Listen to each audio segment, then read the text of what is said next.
이제 코비드가 지나서 선교지의 여러 부분에서 저희들에게 요구가 많고 이분들이 우리의 또 섬김을 기다리고 있고 그래요. 그런 가운데 우리가 지금 일본에 집중을 하도록 성령님이 이끄셨어요. 오늘 특별히 내가 이렇게 보니까 우리 필리핀의 김현진 선교사님 부부가 오셨는데 잠깐 일어났어요. 아이고 반갑네요. 한 몇 년 됐죠? 한 15년? 20년. 우리 김현진 선교사님은 그때도 젊었지만 지금 연세가 어떻게 되세요? 75세. 그러니까 약 한 60세 됐을 때 같아요. 이분이 현대에 다녔어요. 현대 직장에 다녔는데 저한테 한번 찾아오셔서 목사님 저 선교에 헌신하고 싶습니다. 그래서 우리 신학교에서 외국인들과 같이 공부도 하시고 아주 헌신하시고 이렇게 하셔서 그 직장 생활을 탁 그만두시고는 필리핀으로 선교사로 두 부부가 나갔어요. 일로죠. 예, 일로. 가셔서 몇 년 됐어요, 이제? 20년 됐죠? 예. 20년 되셨는데, 마스크 한번 벗어보세요. 얼마나 변했나. 안 변했네, 별로. 예. 감사해요. 이렇게,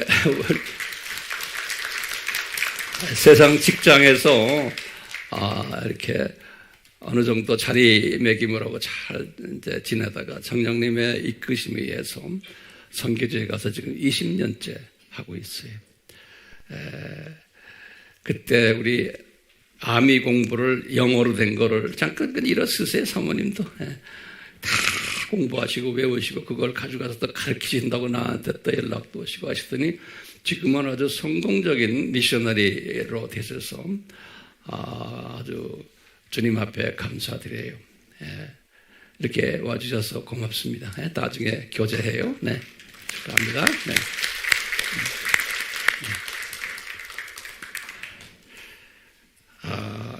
이렇게 주님이 아름답게 쓰시는 분들 우리 주변에 상당히 많아요. 우리가 주님께서 허락하셔서 우리 지난주부터 일본에 관한 이야기를 지금 하고 있는데요.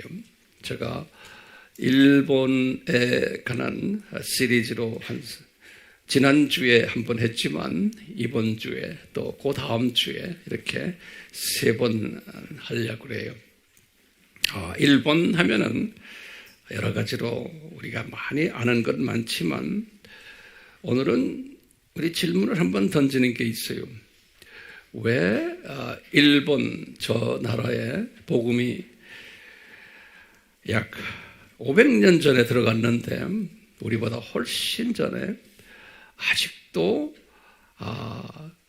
미전도 족속에 가까운 나라로 아직도 그대로 있는가라는 중요한 질문을 한번 던져보고 거기에 대한 답을 찾아보고 또 우리가 어떻게 이분들을 섬겨야 되나 하는 이러한 모든 부분에서의 해결점을 한번 찾아보려고 그래요.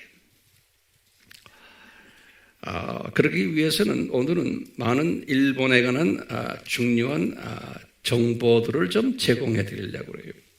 이것은 저도 잘 모르기 때문에 많은 이 선교를 제가 전문으로 쭉 한 40년을 지금 해오면서 또 전공을 하면서 일본에 관한 여러 가지 그 민속 종교에 대한 그런 공부도 나름대로 제가 많이 했어요. 그런데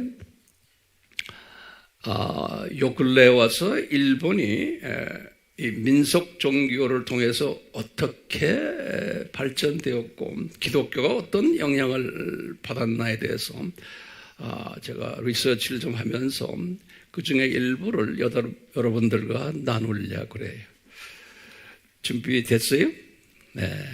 그래서요, 우리가 지금 섬기는 일본, 한 번만 섬기는 게 아니고 주님이 저에게 강력하게 말씀하시기를 우리 전 교인이 이제 앞장서서 이웃 나라를 이제 섬겨야 된다라는 도전을 저에게 끊임없이 주세요.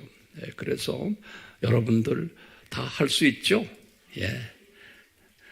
우리 LA에서 오신 우리 박사무엘 선교사님 여기 앉아 계시네? 죄송합니다. 제가 인사시켜야 되는데 잠깐 일어나세요. 우리 LA 우리 AMI 우리 아주 신실하신 사무엘 선교사님인데 이분도 미국에 오래 계셨고 사업도 잘하시고 우리 이윤기 장로님의 친구 되시는 분이신데 오랫동안 저희들과 교제하고 열심히 지금 사역하는 가운데 이번에는 몽고에 들어가서 몽고에 거기에 있는 크리스찬들과 지도자들과 만나서 우리 AMI 공부를 시키러 들어가세요. 그래서 지금 LA에서 한국에 도착하셨어요. 이쁘죠? 예? 미안합니다. 이거 나이 든 할아버지한테. 예? 지금도 팔팔하세요. 예? 아주 팔팔하신 우리 사무엘 선교사님. 우리 아프리카에, 우리 케냐에도 세 번 가셨죠. 가셔서 열심히 아프리카에 있는 우리 팀들 섬기고 그러셨어요. 지난번 갔을 때는 우리 정진영 장로님과 같이 갔죠. 예, 그래서 하여튼 감사해요. 예? 참 사모님 오셨어요? 안 왔어요? 네, 우리 박수로 환영합시다. 네. 네. 앉아주세요. 이렇게 이 세상 삶을 성공적으로 살면서 주님한테 이렇게 모든 삶을 바치는 분들, 우리 두 분을 지금 제가 이렇게 여러분들에게 소개했어요. 이제 앞으로도 이제 그런 분들 많이 나오실 거예요. 다시 일본으로 들어갑시다. 그러면 일본 하면요. 일본은 언제 기독교가 들어갔나? 그러면요.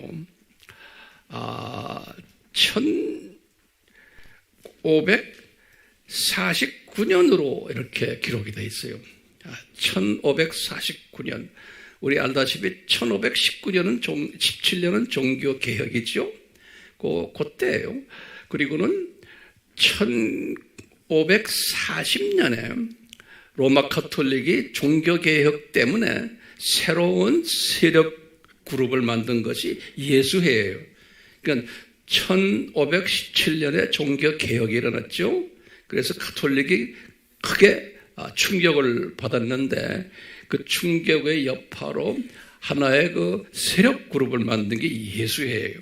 이게 1540년이 약 한 20년 후죠. 예수회가 이제 이 로마 카톨릭이 아주 파워풀한 그룹으로 지금까지 지금 하고 있는 것 우리 다 알고 있지 않습니까? 이 예수회의 그 스피릿이 뭐냐면 전 세계를 로마 카톨릭화 하자고 하는 그러한 그 비전을 가지고 만든 그룹인데 이 예수회가 1549년에 다시 말하면 9년 후에 이 아시아 쪽으로 이제 구체적으로 온 것이 옆에 인도도 왔고 인도네시아도 오고 했는데 거기 대표되는 유명한 미셔너리 한 분 있어요. 그래서 이제 그 이름이 하비에르라고 그래요. 하비에르. 이 영어로는 X, 자비에르. 그런데 이제 한국말로는 하비에르. 이게 근데 스페인 사람이에요. 스페인 미셔너리인데 이 사람이 이제 일본에 이제 도착해가지고 일본만이 아니고 이분이 아시아의 대부분 나라들을 다 점령했던 사람이에요. 대단히 유명한 사람인데요. 하비에르가 성 프란시스코 하비에르라고 그래요. 이 사람이 가고시마에 도착해서 이제 복음의 씨를 뿌린 것이 시작이에요. 1549년이에요. 근데 일본이란 그 나라는 그 당시에도 그렇고 지금도 그렇고 소위 신도교 우상으로 꽉 차 있는 나라가 아닙니까? 오늘은 이 신도교에 대해서 제가 자세히 설명해 드리려고 그래요. 이 신도교라는 이 교는 종교지만 교주가 없어요. 그리고 종교라는 공식 이름이 없어요. 우리가 붙인 게 신도교예요. 그러니까 우리가 말하는 종교가 있으면 경전이 있어야 되는데 경전도 없어요. 참고 서적들은 좀 있지만 우리처럼 바이블 이런 그런 게 없어요. 예. 그리고는 종교 체제가 없어요. 예. 그러면서도 전 일본을 점령하고 있는 이것이 이 사상적 이 종교라고 그럴까요? 이 물리적 종교 체제는 아니에요. 예. 이제 이런 상황 속에서 하비에르가 이 로마 카톨릭을 가지고 일본에 도착했어요. 그러니까 지금 말하면 상당히 어려운 땅으로 들어가서 이분들이 그렇게 하면서 그리고 한 50년 있다가 소위 도요토미 히데요시라는 그 정권이 이 예수의 힘을 얻어가지고 우리나라를 쳐들어온 거예요. 임진왜란이 1592년에서 6년간에 1598년에 우리나라에 쳐들어왔어요. 우리나라의 왕 이름이 그때 선조왕 때, 그때 그 유명한 해군 장군 이순신, 원균 뭐 이런 분들 있잖아요. 예. 이렇게 해서 이 예수회와 일본과 또 우리나라의 임진왜란과도 다 이렇게 연계가 되어 있어요. 예. 그러니까 예수회가 뒤에서 유럽의 현대 무기들을 제공해가지고 우리나라에 침범해 왔다. 이렇게 역사가들이 기록하고 있어요. 자세한 것은 여러분들이 공부하시면 돼요. 웹에 들어가서 다 공부하시면 여기 인포메이션이 다 있어요. 일본이 이렇게 해서 500년을 소위 기독교의 그 복음을 받았는데 그런데도 차림매김이 안 되어 있었어요. 그러면서 그 안에 소수의 저희 미국의 미셔너리들이 이제 들어가서 지금부터 약 한 넉넉 잡아 한 200년 전부터 미국의 미셔너리들이 개신교의 미셔너리 운동이 1800년도부터거든요. 그때부터 이제 조금씩 일본의 선교사들이 들어가서 미국 선교사들이죠. 이제 선교 운동을 했지만 큰 열매는 맺지 못했지만 항상 보면 그 안에 소수의 소위 남은 자들이 거기 있어요. 다시 말하면 복음을 그렇게 뿌렸는데 많은 사람들은 그냥 정보로만 받고 개종은 했지만 헌신하지 않는데 소수의 항상 헌신하는 사람들을 하나님이 만들어 놓으세요. 그 성서적 하나님의 원칙이에요. 일본도 마찬가지예요. 예. 그런 준비된 과정 속에서 이제 우리 한반도, 남쪽, 북쪽 다 합해서 한반도라고 우리가 한번 봅시다. 한반도에 복음의 씨를 뿌리는 일을 예수님께서는 일본을 사용하셨어요. 일본의 기독교인들, 그 중에 소수의 남은 자를 사용하셨어요. 네. 이 원칙이 항상 어디에나 적용이 돼요. 이 원칙이. 성경에도 보면 그대로 다 이 원칙이 적용이 돼요. 소수의 숨겨놓은 자들을 통해서 역사를 하세요. 그 당시에 우리나라의 유명한 고종 때예요. 그러니까 이수정이라는 사람이 있어요. 이수정.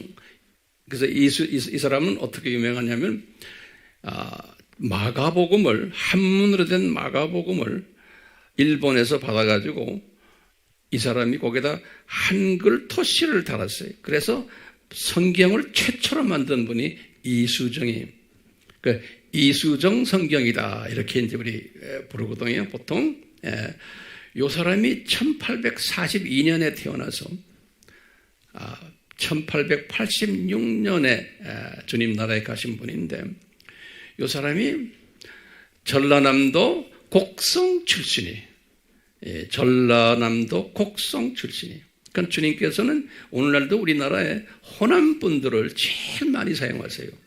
기독교의 인구가 가장 가장 많은 그 지역이라 그러면 호남분들이에요. 호남하고 경상도하고 보면 인구의 그 기독교의 인구가 달라요. 그 주님께서는 그 호남 분들을 사용하세요. 우리나라에도 호남 출신들 중에 참 신실한 주님의 종들이 많아요. 오늘날도 그렇고 과거에도 그렇고요. 우리 교회도 내가 모르지만 분명히 호남 출신들, 이쁜 호남 출신들 분명히 있을 거예요. 저는 이게 도를 따지는 사람이 아니지만 보면 그래. 이수정 이 사람. 그렇다고 해서 딴 도시 사람들은 아니라는 게 아니에요. 제가 지금 이수정 씨를 가지고 이야기해요. 이분이 이렇게 중요한 일을 했기 때문에 그래요. 예, 호남의 전라남도 곡성에. 난 곡성이라는 이름을 항상 곡을 막 슬퍼서 곡을 하는 그렇게 하는데 그게 아닌 것 같아요. 한문이 다른 것 같아요. 자, 어때부터요? 전라남도 곡성 출신 누구예요? 이수정이. 네. 요 사람을 주님이 이미 택해가지고 1882년도에 이 신사유람단이라는 소위 그 외교 사절단이죠. 고정이 허락해가지고 이 사람은 그때 이 유람단의 비회원으로 그냥 붙어서 일본에 간 사람이에요. 그래서 가서는 이분이 딱 일본에 가서 보니까 일본이 배울 게 많거든요. 그래서 다시 돌아와가지고 한국에 돌아와서 아예 보따리 싸고 일본으로 다시 간 사람이에요. 성령님이 이 사람을 그렇게 인도하신 거예요. 그래서 가서 누구를 만나냐면 일본 유명한 분이신데 농학 박사인데 츠다센 이렇게 써놨어요. 이제 문헌에 보면 츠다센이라는 이분으로부터 성경을 받아가지고 복음을 받기 시작해서 이제 소위 크리스찬이 된 사람이에요. 그러니까 우리가 지금 섬기려고 하는 일본 사람들의 한 남은 자 한 분을 통해 가지고 이수정 씨가 이분이 크리스찬이 되고 나중에 이분이 마가복음을 그렇게 만든 사람이에요. 왜 이렇게 중요하냐? 이 사람이 그렇게 동경에서 기독교인이 됐다는 것을 알고는 지금 1883년에 개종을 했거든요. 그런데 언더우드와 아펜셀러가 1884년에 우리나라에 왔어요. 이 횟수를 잘 보세요. 그래서요, 보면은, 그 기록에 보면 있어요.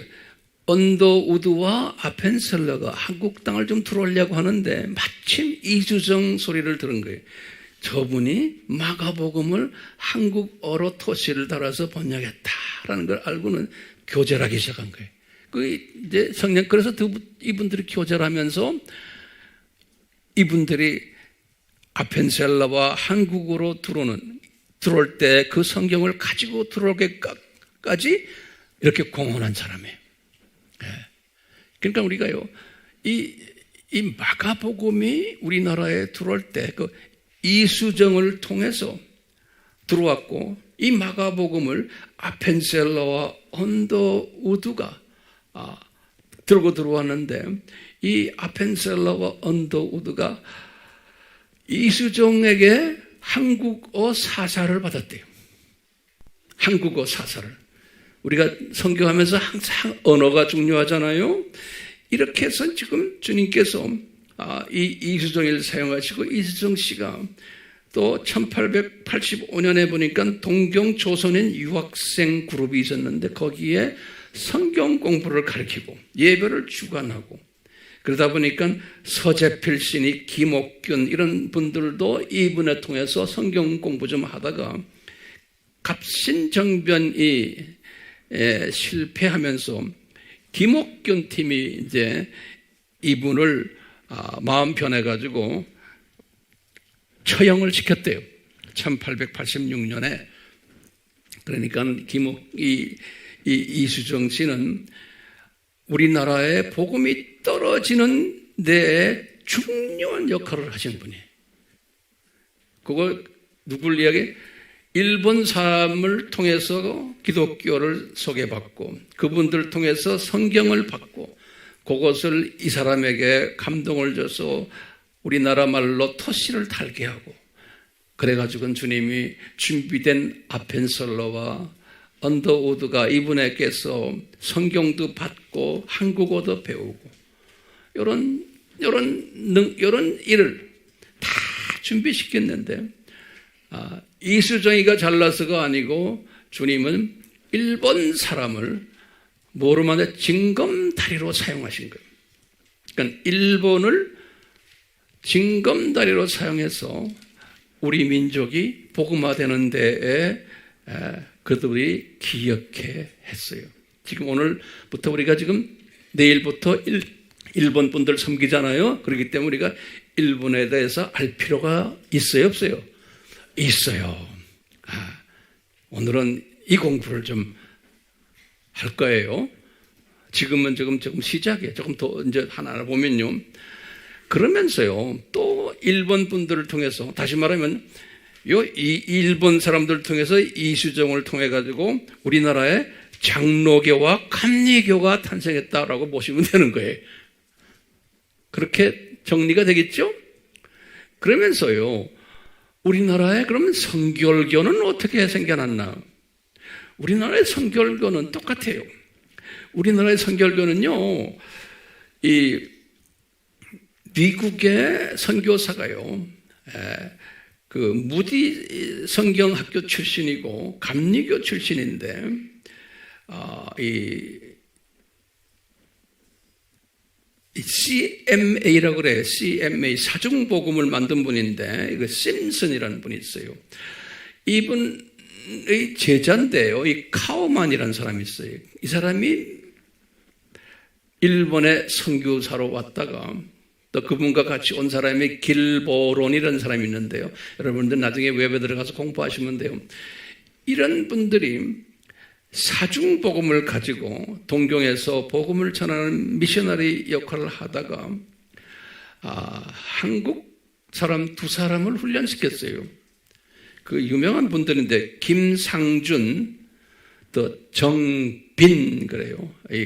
소위 성결급 분들은 자기네들의 믿음의 조상이니까 웬만한 분은 다 알아요. 누구예요? 김상준, 정빈. 이분들이 이 카우만을 통해 가지고 복음을 받아 가지고 이분들이 우리나라에 들어와 가지고 1907년에 교회를 세웠어요.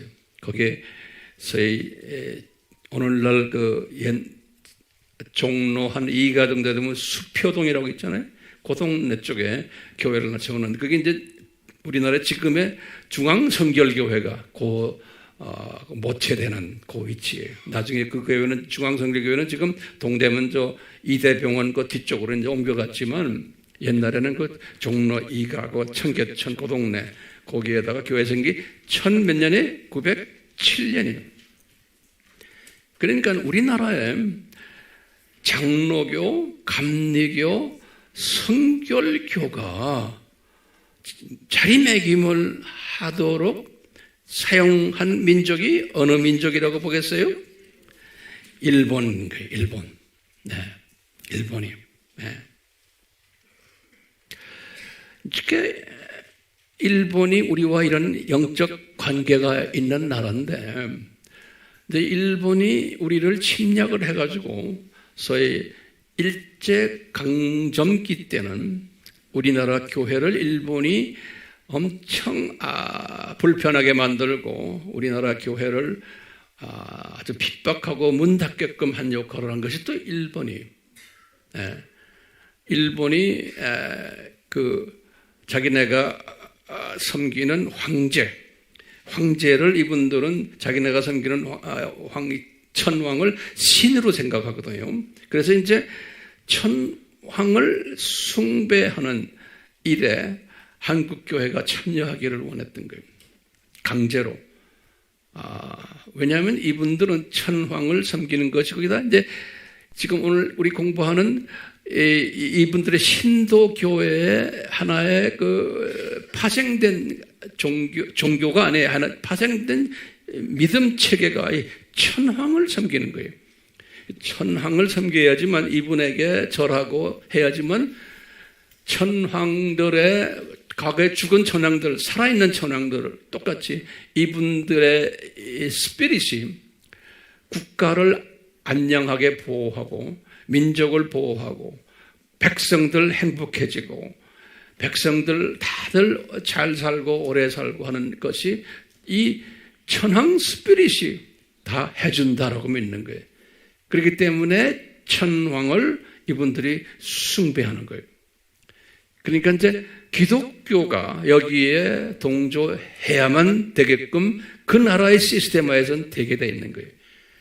그래서 이제 이미 이런 시스템을 그 당시에 기독교의 교인들이 알았기 때문에 우리 한국 기독교인들이 거의 대부분이 목사들도 포함해서 천황한테 가서 숭배하고 절하는 그러한 일들이 있은 거 우리 알잖아요. 이것 때문에 한국 교회가 상당히 복잡해졌어요. 그러니까 일본이 기독교를 우리한테 심어줬지만 또 심겨진 그 기독교가 어려움을 당하도록 한 그러한 그 분들이 일본 분들이라 이렇게 보시면 되겠어요. 자, 이렇게 신사참배를 강요했던 이 분들이 이제 2차 전쟁이 이제 끝나고는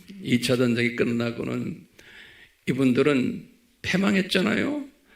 패망하면서 한국 전쟁이 일어났죠. 1950년에 2차 전쟁은 1945년에 이제 끝내고는 5년 후에 한국 전쟁이 2년 동안 일어나면서 일본이 하루아침에 경제 대국으로 또 변모하게 되는 거예요. 그래서 오늘날은 경제 세계 2등, 3등의 경제 대국으로 발전한 것 우리 다 알고 있죠. 그리고 한국 전쟁 이후에 우리나라는 어떻게 됐어요? 우리나라는 남북 분열이 일어나고 북쪽의 기독교인들은 핍박 속에 지하로 내려갔고 남쪽의 기독교가 급증한 거예요. 예. 한국 전쟁 이후에.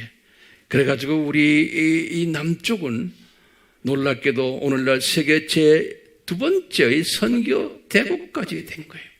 예. 그리고는 경제적으로도 10대 경제 대국이 된 거예요. 그러다 보니까 일본과 우리와는 정치 경제적인 문제가 아니고 우리는 복음적인 측면에서 봐도 상당히 가까운 그 관계를 가지고 있는 나라로 우리가 생각하면 되겠어요. 그런 가운데 제가 지난 시간에 그랬어요. 일본이 복음을 500년을 받았는데도 아직도 미전도 족속이다라는 이야기를 제가 한번 비쳤어요. 그래서 우리가 지금요, 이 부분을 하나 좀 정리를 했으면 해요. 예수님께서 마태복음 24장 14절에 말하기를 우리 잘 아는 이 천국 복음이 모든 족속에게라는 그 족속이라는 그 단어가요. 에스네라 그랬잖아요. 그러면 에스네는 이방분들을 이야기한다. 헬라말로. 그거 우리 공부했죠. 그런데 그 유명한 또 예수님의 지상 사명 중에 마태복음 28장 19절에 너희들은 그러므로 가서 모든 족속을 이제 제자화해라 할 때 그 족속도 똑같이 에스네라고 되어 있어요. 다시 말은 유대인 말고 이방 사람들을 복수로 되어 있어요. 예, 제자화하라 이렇게 되어 있는데 그때 그 에스네라는 그 단어를 성경에서 번역가들이 번역을 어떤 번역가는 제가 영어로 말해요. tribe라고 tribe. 제가 영어로 해도 되죠? 예. 어떤 분은 또 목사님보다 영어 선생님 이렇게 말하는 사람 가끔 있어요. 그런 말 이제 하지 않기를 바라요. 예. tribe라고 하기도 하고 이거 한국말로 번역이 안 돼요. 그렇기 때문에 그래. 또 어떤 성경은 people이라고 그래 번역이 되어 있어요. 또 어떤 성경은 또는 이 언어를 텅 그래 이 혓바닥 텅 하는 이게 텅 다 복수로 돼 텅 언어들 그런 말이에요. 예. 또 어떤 성경은 nations 그래요. 이렇게도 번역이 되어 있어요. 그런데 이 번역은 다들 성서적이에요. 왜냐하면요, 이 요한계시록 7장 9절이 우리에게 답을 해줘요. 요한계시록 7장 9절은 아주 유명한 절이거든요. 왜냐하면 요한이 예수님이 공중에 탁 내려오시는 장면을 요한이 본 거예요. 비전으로요. 보면서 요한이 어떤 사람들이 거기 와 있나 이렇게 보니까 유대인들은 없고, 유대인들은 안 보이고 이방인들이 있는데 그 이방인들을 요한이 요 네 가지로 표현했어요. 여러분들 성경에 보면요, 성경에 그랬어요. Every tribes and peoples and tongues and nations 이렇게 나왔어요. 그거 이제 한국말로 족속들, 또 백성들, 언어들, 민족들 이렇게 표현했어요. 요한이 그것을 네 가지로 표현했어요. 사람의 모습을. 그렇기 때문에요, 요걸 이제 우리 선교학자들은요, 이걸 어떻게 소화하느냐? 여기에 대한 여러 가지 또 연구들이 있어요. 예. 자, 이게 무슨 소리냐면요, 예수님께서 하나님의 예정된 자들을 선별하실 때 트라이브별로, 그러니까 우리 트라이브란 게 뭐라고 했어요? 제가 볼 땐 족속들이에요. 근데 이 트라이브란 말은 어떤 의미가 들어있냐면요, 문화적인 의미가 들어있는 거야. 문화적인 의미가. 그러니까 문화가 다른 민족들, 그런 의미에서의, 그럴 때 트라이브라는 말을 쓰지 않았나 그런 거야. 문화와 또는 종교. 예. 그럼 peoples는 뭐냐? peoples는 이건 생물학적의 차이점을 이야기할 때 쓰는 단어가 아닌가 보고 있는 거예요. 그 다음에 tongues, 언어는 뭐냐? 이거는 언어예요. 언어별 차이가 있는 그런 의미에서 또 분류를 하고요. 그 다음에 nations라고 그랬어요.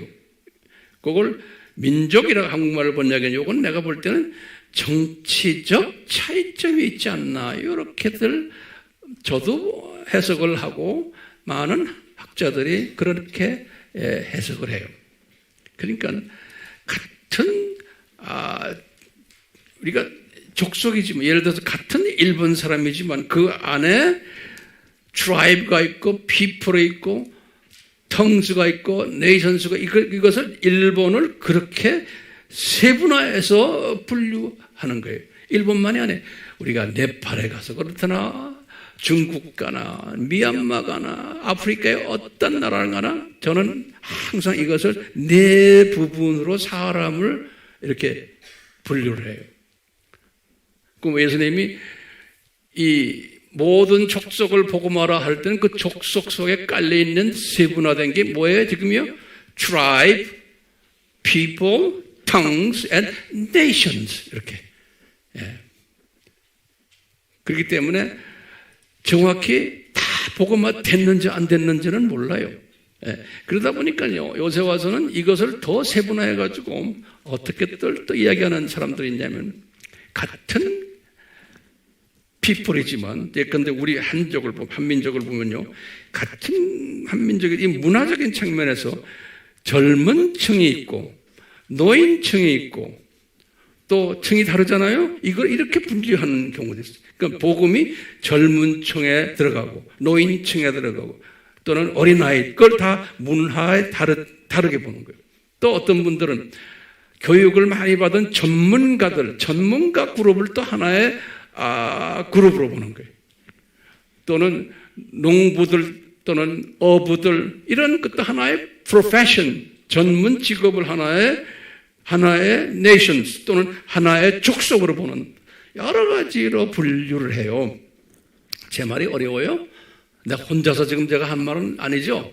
그러니까 여러 가지로 분류를 해요. 그러니까 예수님께서 모든 족속에게 복음을 전하라 그럴 때 이 족속의 개념이 이렇게 다양해요. 다양해요. 예. 그런 의미에서 지금 이제 일본을 우리가 보잖아요. 일본의 인구가 얼마에 1200만이 넘어요. 1억 2천이. 우리보다 한 2배가 많죠. 이 안에 많은 족속들이 있는 거예요. 지금 많은 백성들, 언어들, 네이션들이 다 있기 때문에 일본을 전체적으로 보면 기독교 인구가 이렇게 많은데 기독교인이 복음주의 사람들은 고작해요. 얼마라고 그랬어요? 제가 칼럼에서 0.5%예요. 60만 정도 되거든요. 근데 60만들이 대부분이 말은 60만이지만 대부분이 썬데이 크리스천들 또는 영적 어린아이들. 그렇기 때문에 복음화가 안 된 사람들도 그 안에 상당히 많다고 저는 보고 있는 거예요. 그런 의미에서 일본은 상대적으로 아직도 미전도 족속 국가가 아닌가라고 보는 거예요, 제가. 제 말 소화가 됐어요? 네. 그러니까 그러면 황 목사님 미전도 족속이라는 단어가 어디서 나온 말이에요? 그게 지금부터 한 30년 전에 이건 제 자랑이지만 말 안 할래. 어떤 그 당시에 몇 사람이 만들어낸 거예요. 이 단어를. 영어로 unreached peoples 그랬는데 거기에 제가 깊이 관여된 사람이에요. 전문적으로요. 세계적인 그 그룹 속에서요. 내 자랑해서 죄송해요. 이것을 또 요새 와서는 unreached people들을 또 분류를 해가지고 뭐냐면 untouched people 그런 그러니까 예컨대 그 다음에 어떤 분들은 limited people 다시 말하면 제한된 이 족속들 예컨대 이런 소리예요. 어떤 데는 복음이 들어갔는데 일본같이요 들어갔는데도 아직도 그 안에 교회 개척도 하나도 없는 데가 일본이 지금 그렇거든요. 교회 개척이 없는 데가 많아요. 또는 전임 사역자 한 사람도 없는 데가 많고 가정교회도 하나도 없는 데가 많고 세례받은 사람이 하나도 없는 데가 많고 이런 식으로 다 따지면서 미전도 족속이냐 아니냐 이게 다 분류를 해요. 그렇기 때문에 그냥 심플한 개념이 아니에요. 자, 그렇기 때문에 어떤 데는 교회도 없고 사역자도 없고 가정교회도 없는데 라디오를 통해서 한번 복음을 들은 사람도 있는 거예요. 또는 TV를 통해서 듣는 사람도 있어요. 그렇게 볼 때 이 사람들은 미전도 족속입니까? 아닙니까? 이거 가지고도 따져요. 어떤 분들은 복음은 전하지 않고 이것만 따지다가 그러다가 하늘 날아가는 사람 많아요. 우리는 그러면 안 되죠. 그러니까 이런 것은 우리가 어느 정도 알 필요는 있지만 여기에 매몰돼가지고 기냐 아니냐 싸움하면 가끔 저 댓글에도 그런 사람이 있더라고요. 나는 거기에 관심 있는 게 아니에요. 여러분들도 마찬가지죠. 자, 보세요. 이렇게 하기 때문에 그냥 쉽게 일본은 그저 아직도 미전도 족속 국가는 아니지만 기다라고 보고 우리가 지금 일본을 지금 상대하는 거예요. 아니지만 기다. 이게 말이 이상하죠? 자, 그러면 제가 칼럼에서 일본에 대해서 자세히 데이터를 드렸는데 그 중에 몇 개 중요한 것들을 좀 다시 한번 적어보세요. 인구가 1억 2천만이 이 안에 복음주의는 0.5%다. 복음주의라는 건 무슨 말이에요? 예수님 외에는 구원이 없다라고 보는 그리고 예수님이 삼위 하나님 중에서 제2위 되시는 하나님이다. 이게 복음주의예요. 그리고 이 예수님이 다시 오신다. 이것을 믿는 사람을 복음주의라 그런 거예요. 그러니까 타 종교는 구원이 없다라고 보는 사람들이. 이런 사람이 약 한 0.5%라고 그러는데요. 대부분의 문제는 일본의 복음주의라고 하지만 이분들 중에서 대부분이 개인적으로 이야기해 보면은 명목상 기독교인들이고 정확하게 기독론에 대해서 잘 모르고 그냥 말이 나 복음주의입니다 이렇게 말하는 사람이 엄청 많은 거예요. 그렇기 때문에 우리에게는 큰 도전이에요. 그 옆 나라인 우리는 복음주의가 가장 전 세계에서 강한 나라가 바로 옆 나라에 있어요. 예. 그게 이상하죠? 아주 대조적인 거예요. 그러니까 그 일본을 책임질 나라가 어느 나라겠어요? 예수님의 입장에서는요, 우리예요. 예. 우리 외에는 그 나라를 도와줄 길이 없어요. 다른 나라들은요. 문화적으로도 어느 정도 우리와 비슷한 점이 많고, 그런데 오늘 제가 이제 이 문화적으로 엄청난 차이가 있다는 것을 제가 말씀을 좀 드리려고 그래요. 네. 자, 그렇기 때문에요. 일본 사람들은요, 이런 의미에서 복음 전하기가 상당히 힘든 나라인데 영적으로 눈이 감긴 나라예요. 그게 왜 그러냐?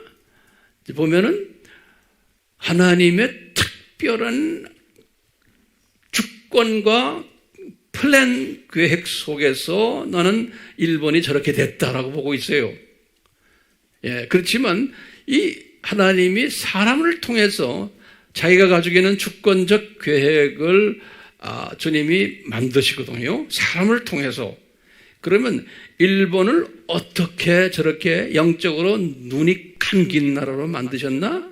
보면 이 나라의 소위 종교 시스템, 믿음 체계, 종교 시스템을 그렇게 만들어 놓은 주님이 허락하신 거예요. 예. 여기에서 차이점, 하나님의 주권을 이야기하는 사람들과 사람의 책임을 이야기하는 같은 기독교인이지만 여기서 차이가 있어요. 우리는 뭐예요? 하나님의 주권을 이야기하는 사람들이에요. 왜? 성서에는 그렇게 되어 있잖아요. 사람이 책임이 있는 게 아니에요. 일본 사람들이 나빠서가 아니고, 왜? 지금 일본이 가지고 있는 하나님이 디자인한 눈 감기는 도구를 뭐를 만들어냈냐면 소위 일본의 신도교예요. 신도교.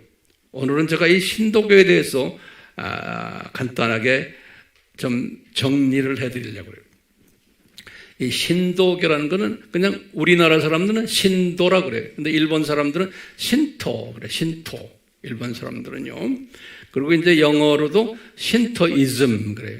SHIN 신토이즘 TO이즘 그래요. 이게 이 문헌을 보면요. 언제 시작이 됐냐? 그 일본 땅에 주전 7세기부터라 그래요. 그러니까 상당히 오래된 게 주전 7세기니까요. 예. 주전 7세기부터, 주전 7세기면 우리 성경식으로 말하면 언제예요? 722년이 주전 뭐예요? 아수르가 북이스라엘을 점령한 그때. 예. 주전 7세기라는 게요. 자, 이 주전 7세기부터 만들어진 소위 믿음 체계인데, 이 믿음 체계가요, 보면은, 아까도 말씀드렸지만, 신기하게도 종교의 체계가 되어 있는 종교가 아니에요. 이거 꼭 적어 놓으세요. 다시 말하면 교주가 없어요. 그 다음에 경전이 없는 종교 시스템이에요. 교주도 없고, 경전도 없어요. 신기하게 아무 시스템에는 그냥 사상이에요. 근데 이게 일본 열도를 지금 점령하고 있는데요. 국민의 약간 모아든 90% 이상이 이 사상에 젖혀 있는 거예요. 젖혀 있어요. 이 사상이. 근데 이 사상에 중요한 그 역할을 하는 게 신이에요. 신. 근데 신도 복수신이에요. 그 일본 말로 카미라고 해요. 카미. 우리 알잖아요? 우리 카미가제 하는 건 카미라는 말이 신이라는 뜻이에요. 근데 그게 복수예요. 복수. 많은 신들인데 신이 이 사람들은 800만 개 이상을 신으로 보고 있는 800만 개 이상의 신들이 일본에 있다고 이 신토이즘에서 이야기하는 거예요. 자, 그러면 크게 보면 제가 이렇게 리서치를 해보니까 크게 보면 세 종류의 부류가 있어요. 세 종류의 카미 그룹들이 있어요. 카미, 신 그룹들이. 요거는 우리가 꼭 좀 알아야 될 것 같아요. 첫 번째는 뭐냐면요. 자연신들이. 그러니까 자연이 다 신들로 차 있다고 보는 거예요. 그래서 자연 숭배라는 거예요. 이게 무슨 말이냐면 이것은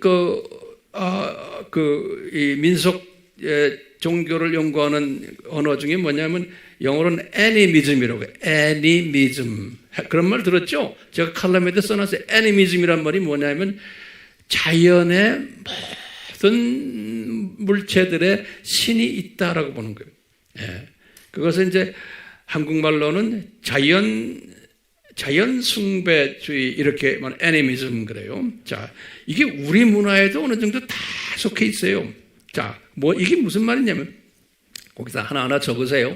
이 사람들은 태양을 극진히 존경해요.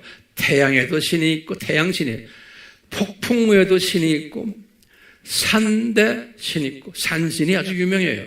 들에도 신이 있고 강에도 신이 있고 바다에도 신이 있고 나무, 풀 또는 짐승, 새, 벌레, 돌 이런 걸 다 신으로 보는 거예요. 감히. 그래서 이런 걸 신격화하는 거예요. 그 중에서도 오늘날은 일본 사람들의 마음을 점령하는 게 크게 두 개가 있대요. 하나가 뭐냐면은 산신이, 마운틴, 감히, 산신. 그 산을 성스럽게 생각하는 거예요. 그러니까 후지산 같은 그런 산도 아주 그냥 성스럽게 생각하는 거예요. 거기에 있는 수목신들, 수렵신들, 그 안에 있는 돌들 이런 걸 다 이분들은 다 신으로 생각하는 거예요. 그래서 이분들을 함부로 다루질 않는 거예요.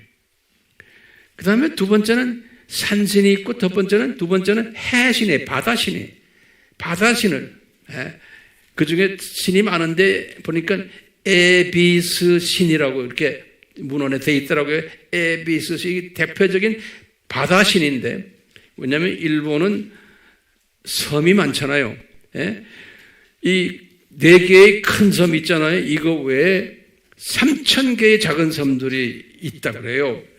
4개의 큰 섬들 알죠? 혼슈, 홋카이도, 신곡구, 규슈. 요 큰 4섬이만 아니고 3,000개의 섬들이 있으니까 바다신을 엄청 무서워하고 섬기는 거예요. 그러니까 육지에 있는 마운틴, 산신하고 바다신하고 해신하고 이 두 개를 아주 섬기는데 그 안에 있는 모든 피조물들을 다 신으로 생각하는 거예요. 바다 속에 있는 생선부터 전부 다 신으로 생각하는 거예요. 그러니까 이 자연신을 믿는 분들이 이분들이에요. 자연신. 두 번째 또 믿는 신이 뭐 있냐면 조상신들이에요.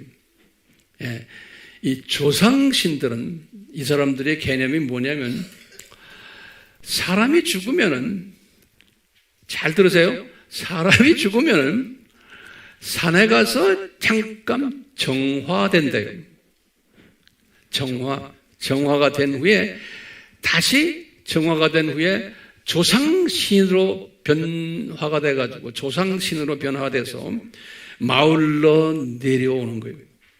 마을로 내려와서 마을에 있는 마을 사람들을 보호하고 그분들에게 복도 주고 그 가정들 다 자녀들 출세하게 하고 이런 것들은 다 조상신들이 한다니. 근데 이분들은 개인적인 조상도 있지만 그 마을 출신 사람들이 다 죽으면 그 마을에 내려와가지고 그 마을 전체로 마을을 하나의 통째로 보고서는 마을을 보호한다는 거예요.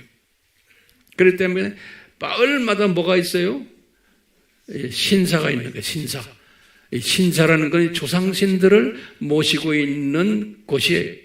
그러니까 마을마다 신사가 있는 거예요. 그거 없으면 안 되는 거예요. 교회는 없지만. 그러니까 이 마을 신들, 이것을 철락 수호신들이라 이렇게 부른다고 그래요.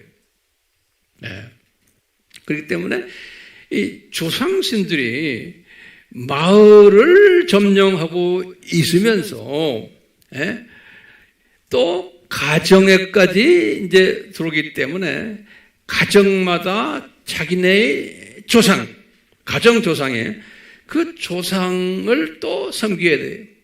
그래서 이 가정마다 자기 조상들이 있잖아요. 그 가정마다 그 조상들 위패를 집안에 이제 만들어 놓고, 그리고는 이분들의 사진들 다 거기다 이제 안치하고는 거기다 또 불상까지, 불교의 불상까지 해서 섞어서, 그러니까 이 신토 종교가 불교와 많이 혼합되어 있대요.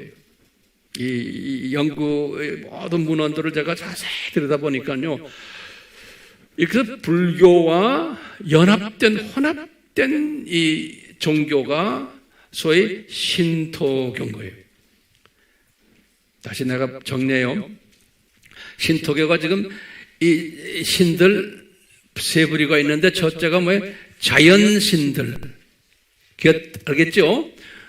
자연신들 중에 대표적인 거예요. 산신들과 바다신들이. 두 번째는 뭐예요? 조상신들이. 조상신들은 마을 조상들하고 또 가정재단들 쌓고 촌락에 또 신사 만들고, 이렇게 해서 조상들 시스템이 있는 거예요. 세 번째 가미가 뭐였냐면 황제예요. 천황. 천황을 이분들은 살아있는 천황도 신으로 보는 거예요. 그런데 죽은 천황들도 이건 특별한 신들로 보는 거예요. 그래서 이분들을 모신 사당을 뭐라고 불러요? 신궁이라고. 신궁. 네. 천왕 신궁이에요. 그래서 신궁이라는 것은 천왕의 그 죽은 그 신들을 모신 곳이 신국이에요. 그렇기 때문에 국가의 안녕과 국가 보호를, 또 국가가 번영하는 이런 것들은, 개인은 마찬가지면 이 천황 신군이 많이 도와준다라고 보는 거예요. 거기다가 또 소위 유명 인사들을 모시는 또 특별한 신궁들이 있는 거예요. 아까 보면 도요토미 히데요시 같은 분은 도요토미 신사가 있다고 그래요. 난 안 가봐서 모르지만 여러분들 일본에 가면 그런 데 가지 마세요. 거기에 악령들이 그냥 꽉 차 있는 곳이에요. 메이지 신사도 있고, 그 중에 유명한 게 야쯔구니 신사 있죠? 우리 항상 한국에도 우리 오르죠? 그 야쯔구니 신사가 뭐냐니까요. 2차 전쟁 때 죽은 사람들 250만 명이래요. 250만 명의 이 죽은 사람들의 신을 모신 곳이 야쯔구니 신사래요. 그러니까 일본에서는 최대 대표적인 신사가, 그러니까 야쯔구니 신사가 그 사람들의 믿음 체계에 의하면은 국가를 보호해주고 국가의 안녕을 항상 지켜주고, 또 어떤 특별한 국가적인 큰 문제들이 있을 때는 지도자들이 그곳에 가서 또 인사드리고 도와달라고. 그렇기 때문에 이 야쯔구니 신사는 우리 입장에서는 거기에 어느 수상에 가면은 우리가 막 공격하죠. 그런데 그분들의 입장에서는 그 공격을 우리가 공격하는 거하고 반대 입장에 있는 사람들, 이분들은 나라를 위해서 거기 가야 되는 거예요. 나라의 문제 해결을 받기 위해서, 나라의 안녕을 위해서, 국가가 위태로울 때 나라를 보호해주는 그 신들이 250만 개의 신이 거기 있는데 거기 가서 인사드리고 제사를 드려야 되는 거예요. 저는 이런 상황이에요. 신사만 기록해 보니까 8만 5천 개가 있대요. 플러스 가정재단은 뭐 말할 것도 없고요. 우상이 몇 개 우상에 800만 개의 카미가 있다는 거예요. 최소한. 자, 이런 민족을 우리가 이제 섬기려고 그러는 거예요. 이제 내일 모레 이제 오시는 그분들을 이런 눈으로 보시면 안 돼요. 그렇지만 우리가 알고 있어야 되는 거예요. 자, 더 중요한 게 있어요. 일본인들의 내세관이에요. 일본인들의 내세관이 뭐겠어요? 예? 우리의 내세관과 엄청 차이가 나는 거예요. 이분들의 내세관, 이런 시스템 속에서, 이런 믿음 체계 속에서 이분들의 내세관이 뭐겠어요? 내가 죽으면은 뭐예요? 내가 카미가 된다는 거예요. 산에 올라가서 조금 정화받고. 그러니까 이 사고방식이 내가 죽으면은 카미가 돼서, 에? 그래가지고 내 후손들이 나를 모시고, 에? 나에게 경배하고 제사 드린다는 거예요. 그렇기 때문에 죽어서 우리같이 저 낙원에 올라가고 뭐 지옥 가고 뭐 이런 개념이 없는 거예요. 이 사람들은. 제 말 잘 들으세요? 죽으면 어떻게 된다? 신이 되는 거예요. 카미가 되는 거예요. 근데 기독교인들 중에서도 이런 사상 가진 사람이 많거든요. 이번에 한 30여명 우리한테 오는 분들 모르겠어요? 이런 그 믿음 체계가 삶 속에 깔려 있는 거예요. 이런 믿음 체계 속에서 예수회가 가톨릭 복음을 들고 왔기 때문에 이게 열매가 맺히지 않는 거예요. 예. 우리 기독교의 복음도 마찬가지예요. 예. 이런 속에서 이 안에서 체계를 만드는 소위 종교 시스템을 만든 게 하나 있어요. 체계적인 종교를. 그게 창가학회라고 그래요. 창가학회. 그런 말 들었죠? 이 창가학회라는 이것은 종교 시대, 이거는 체계를 만든 힌두교 안에서 체계화된 하나의 종교 그룹이에요. 이게 창가학회라 한국말로는 일본말은 길게 써 있는데 그건 여러분들 나중에 들어가서 연구하세요. 이 창가학회는 회원이 1,500만 명이래요. 이 종교 시스템이에요. 192개의 나라의 선교사들이 나가 있대요. 이 창가학회가요. 일본에 가면 항상 창가학회 이거 신문도 있고 뭐 많아요. 보면 이 창가학회가 정당을 만든 게 그 유명한 공명당이에요. 공명당. 오늘날 지금 자민당하고 공명당하고 연합당이거든요. 그래서 지금 이 창가학회가 정치, 경제, 문화의 일본의 아주 중요한 위치를 담당하고 있는 그룹들이에요. 그래서 엘리트 그룹이라고 보시면 돼요. 이 사람들도 교리를 내가 쭉 좀 보니까요, 이 지금 신토 종교와 불교와 유교와 이게 막 믹스 혼돈돼 그런데 이 창가학회가 있냐면 또 조직화된 이 창가학회가 우리나라에도 들어와 있어요. 보니까 우리나라에도 신도림역에 어디 한국 본부가 있대요. 근데 꽤 많대요. 한국 사람들 여기 따라다니는 사람들. 네. 그 다음에 천리교라는 말 들었죠? 이 천리교도 120만 명 정도 된다고 그러는데 이것도 창가학회보다는 적지만 우리나라에도 들어와 있어요. 예. 일본 소위 선교사들이 이렇게 일본이 영적으로 우리 기독교의 차원에서 볼 때 어두워요? 안 어두워요? 상당히 어두운 거예요. 예. 우리 차원에서 볼 때 이런 차원에서 볼 때 기독교의 입장에서 보면 이렇게 500년의 기독교의 역사가 있지만 오퍼레이션 월드라고 내가 그 칼럼에 써놨지만 거기에 보면 이런 게 있어요.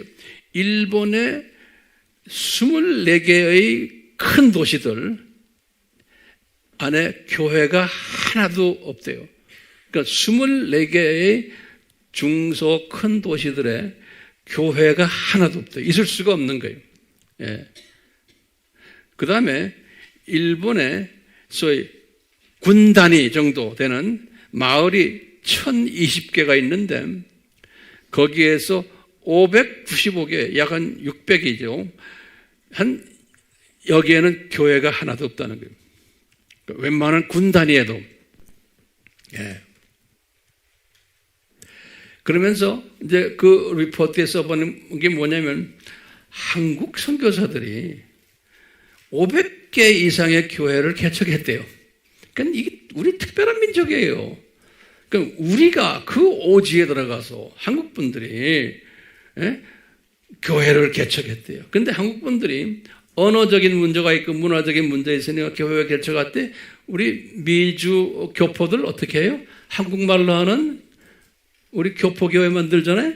그런 식으로 하지 않았나. 또 그렇지 않은 분들도 계시지만 어쨌든 우리 교포들 상대로 또는 뭐 일본 사람들도 거기 좀 앉아 있고 보면 항상 이렇게 섞여 있어요. 한국 교회 안에도 일본 사람들이 와 앉아 있어요. 이런 식으로.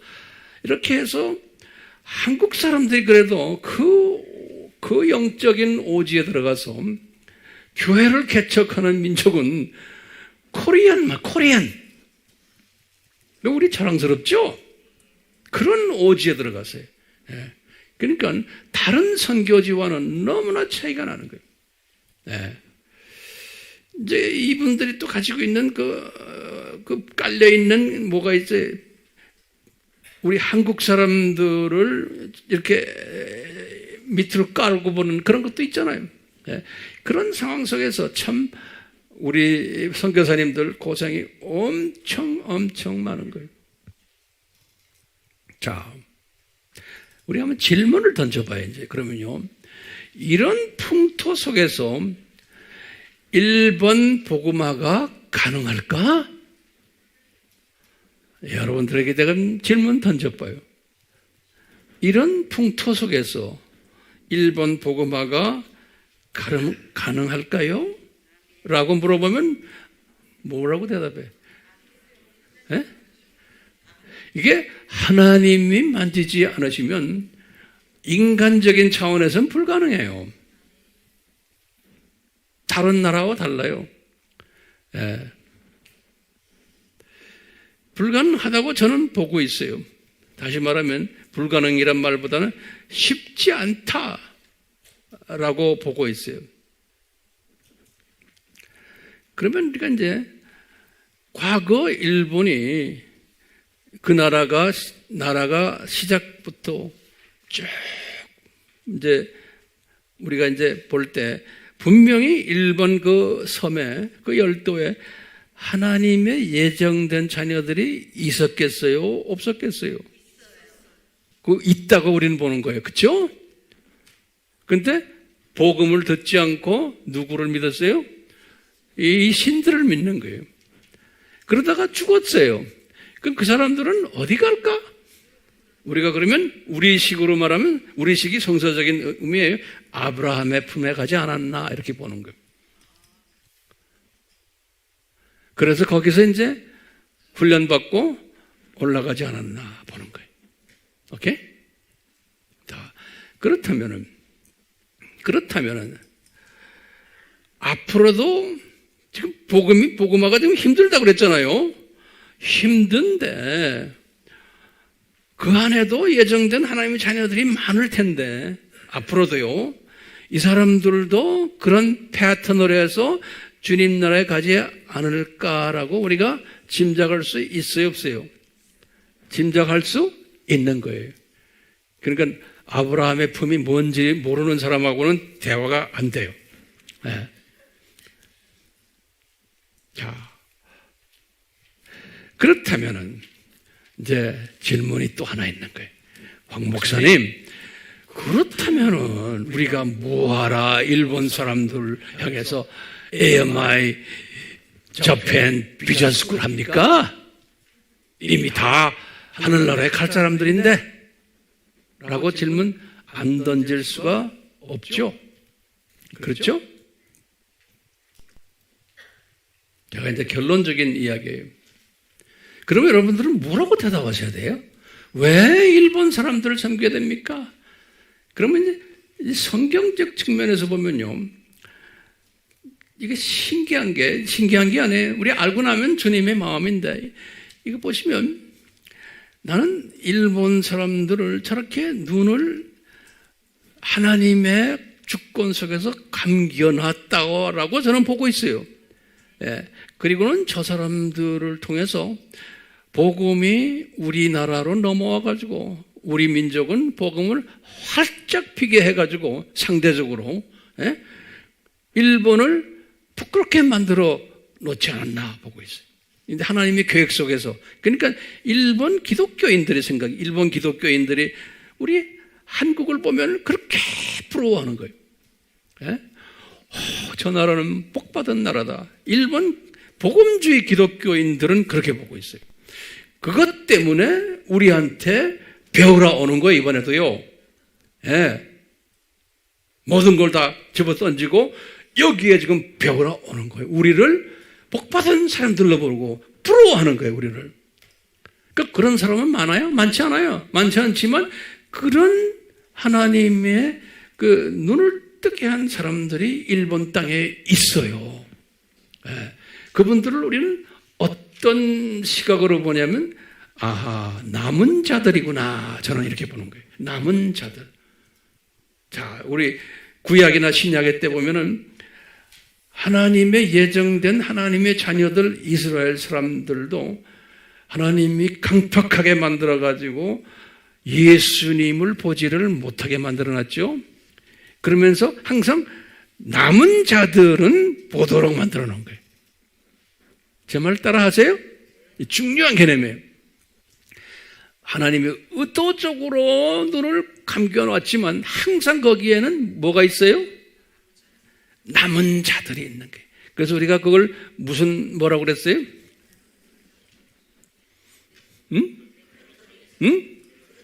무슨? 구루터기라는 단어 썼죠? 예? 구루터기들은 남겨놓은 거예요. 그러니까 우리가 지금 섬기는 이 사람들은 요 그룹터기 거예요. 그러니까 소중해요? 안 소중해요? 소중한 분들인 거예요. 이 엄청난 영적 암흑 속에서 하나님이 은혜로 요 그룹터기들을 주님이 남겨놨어요. 그래서 이 그룹터기들이, 남은 자들이 갈급해하는 거예요. 갈급해하니까 우리가 이분들을 섬겨야 되는 사명이 있는 거예요. 그래서 이 땅을 이렇게 복음화시키는 거예요. 우리 이 민족을, 우리 사명인 거예요. 그러면 요 그룹터기들 앞으로 주님이 어떻게 쓰시려고 그러냐? 주님이 저에게 주신 비전이 뭐냐면 요 그룹터기들이 철저하게 훈련을 받아서 이제 우리가 해야 될 일이에요. 이분들이 일본에 또 숨겨놓은 그루터기들을 향해서 이 복음을 전하는 일에 앞장서도록 요 꼬리에다가 불을 붙이듯이 그 불을 붙여주는 일을 우리가 해야 되는 거예요. 아멘?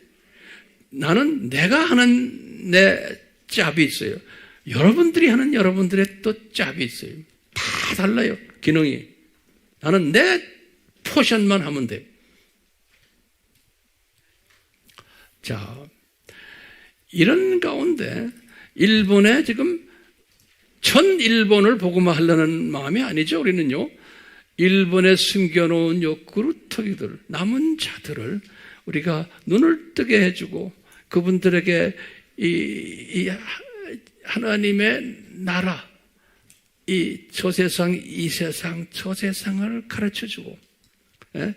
앞으로 예수님의 재림에 관한 모든 것을 가르쳐주고, 이 세상이 창조 목적 학교라는 것을 자세히 가르쳐주고, 이것을 체계적으로, 복음적으로 아주 잘 가르쳐주면은 주님이 이 사람들이 눈을 뜨면서 정돈이 되면서 자기네 할 일들을 이제 주님이 이분들에게 말씀하실 거예요. 그 나머지 일은 예수님이 책임지시는 거지. 우리 일이 아닌 거예요. 예. 그런데 중요한 게 뭐냐면 이분들 중에 이제 우리가 지금부터 결론이지만 잘 들으세요. 제가 이 말을 하려고 지금까지 이렇게 서론을 한 거예요. 자, 보세요. 이제 예수님의 공중 재림 전에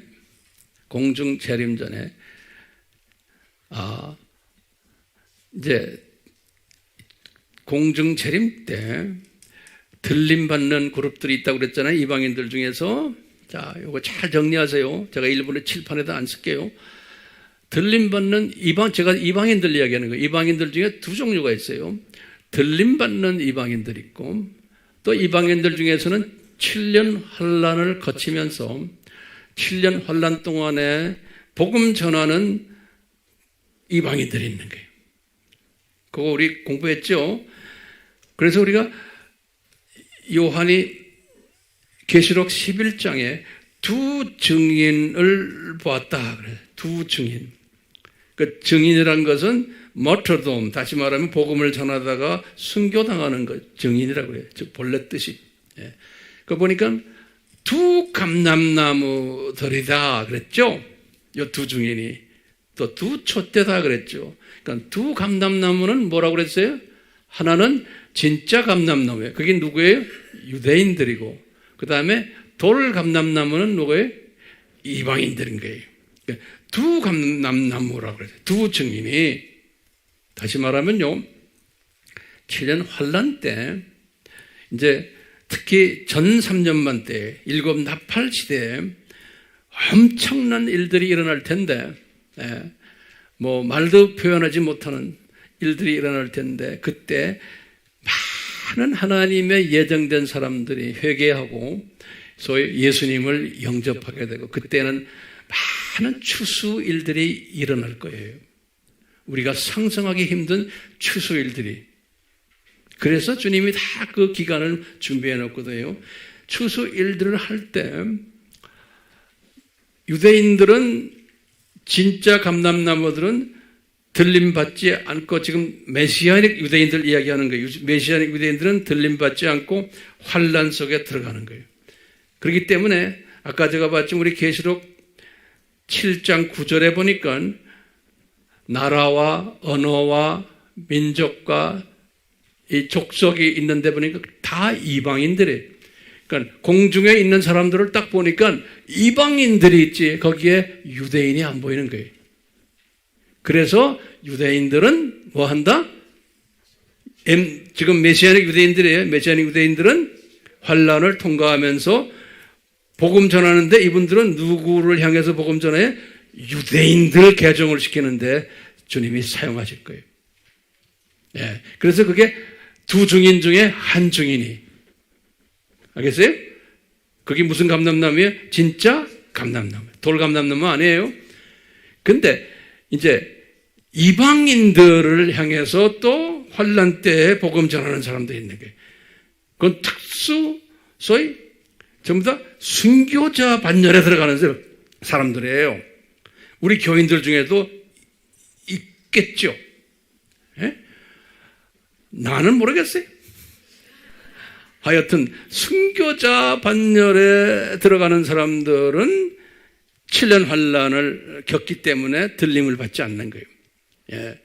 이 사람들은 이제 마지막 때에 복음 추수자에 하는 요긴한 그릇들인데, 이제 일본을 딱 보면요, 일본은 이 기간에, 요 7년 환란 기간, 특히 전 3년만 기간에 많은 일본 사람들이 회개할 것 같아요.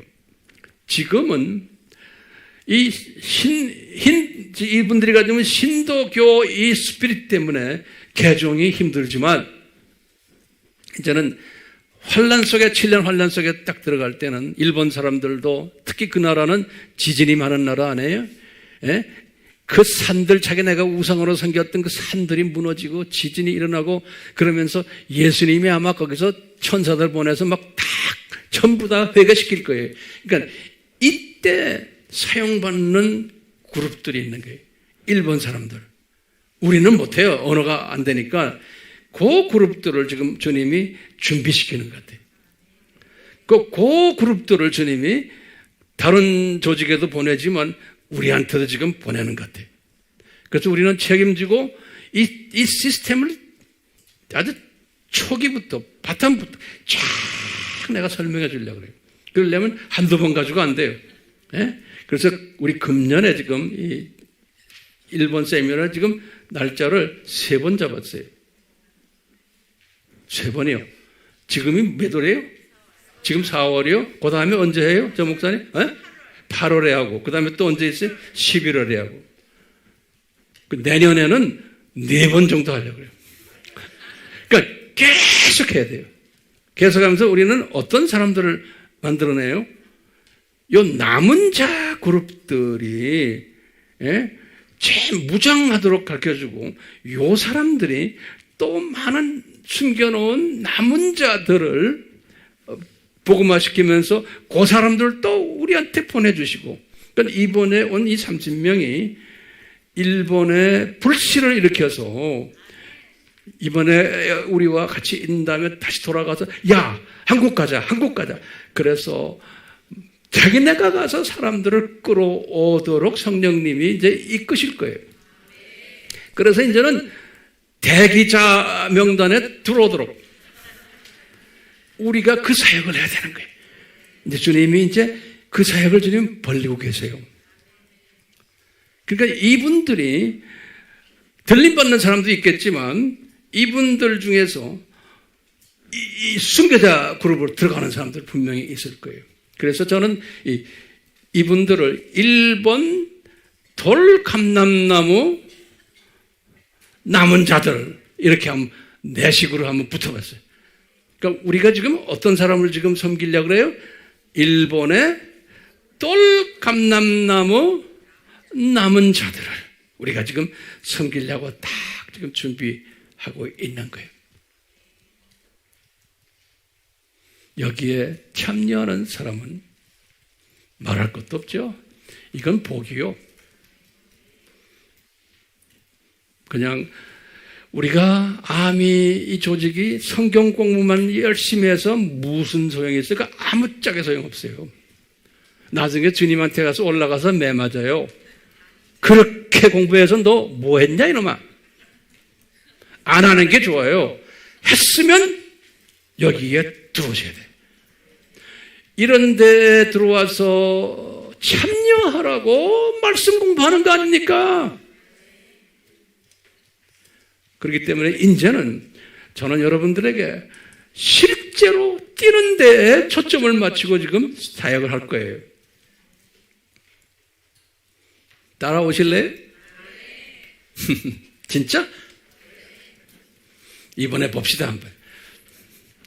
이번 일본 세미나에 30명 여기에 앉고 나머지는 우리 한국 분들이 쫙 깔고 있어야 돼. 그 뒤에서 기도해주고 여러분들이 기도 가운데 이 사람들 들림 받는 사람들도 있고 일본에 들림 받을 사람들을 위해서 이 사람들을 사용하시고 또 환난을 통해서 추수권 역할을 사람들의 이 사람들입니다. 주님하고 기도해 주시고 또 그런 사람들을 많이 모으는 일을 하는 이런 일꾼들 되게 해 주시고 하고 여러분들이 앉아가지고 기도를 하면서 앉아 있으셔야 돼요. 그리고 사랑해 주시고 왜냐? 우리가 나중에 다 어디서 만나요? 천국에서 만나는 건 그건 아니고 금방 만날 곳이 있어요. 혼인잔치에서 다 만나게 돼 있어요. 이분들이 순교를 당하고는 그 두 증인들을 딱 보니까 그분들 죽었다가 다시 부활해요. 부활해서 어디로 올라가요? 다 혼인잔치로 올라가는 거예요. 그러니까 거기서 다 만날 사람들이에요. 이 그림을 그렸어요? 안 그렸어요? 한번 봅시다. 이 그림을 그렸어요. 혼인잔치에서 만날 그룹들을 우리가 지금 미리 섬기는 거예요. 그러니까 여기에서 이분들을 잘 섬겨보세요. 나중에 혼인잔치에서 그럴 거예요. 그때 한국에서 비빔밥 맛있게 먹었어요. 된장찌개 맛있게 먹었어요. 여러분 이런 소리 들으셔야 되잖아. 아멘이요? 예수님, 우리에게 이 비전을 주셨사오니 주여, 한 분 한 분에게 이 비전이 떠나지 않게 해주시고 우리의 삶 속에서 적용되게 하시고 우리가 큰 그림 속에서 혼인잔치에서 다 만날 것을 비전으로 미리 주시고 우리에게 성령님의 감화감동을 주셔서 모든 것보다 우선적으로 우리에게 주시는 이 일본 팀들을 섬길 수 있도록 주여 도와주시옵소서. 예수님의 이름으로 기도드리옵나이다. 아멘.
주여, 축도가 마치고 다시 이 찬송을 부를 터인데 주여, 우리가 입을 열어서 이 찬송을 할 때 성령님이여 각자에게 기름 부어 주시옵소서.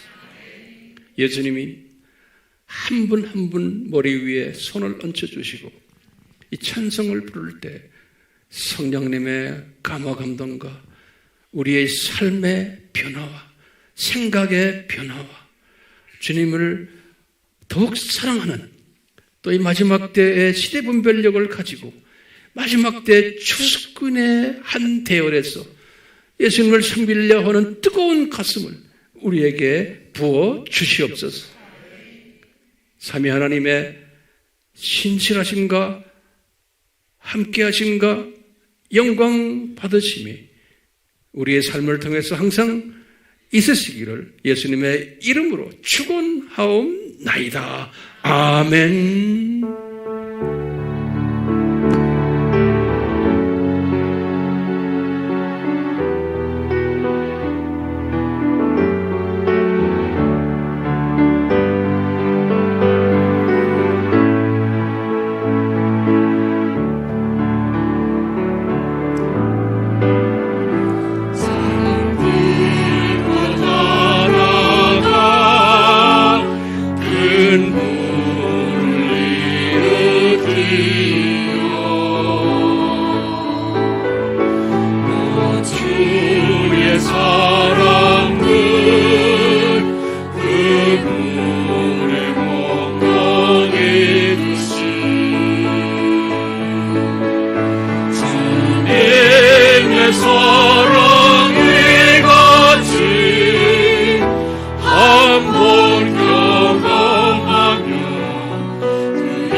이 고백이 이번 일본 팀들이 와서 우리를 통해서 이 고백이 현실화되도록 주여 역사하시옵소서.